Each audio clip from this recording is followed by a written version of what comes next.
शिकस्त कलकत्ता, चाय ईरानी, चाय कलम सिलान, मजून चरबी खून ख्वास पन और नद चरबी खून, गर्दौरी ईरानी, गर्दौरी ईरानी,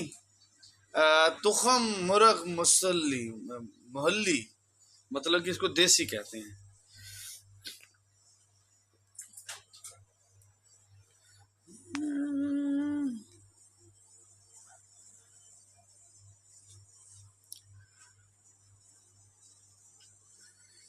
हेल्लू, हंक, तमश्क, जर्द आलू,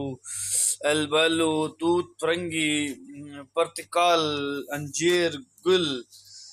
हलवा शिकरी यजी ईरान,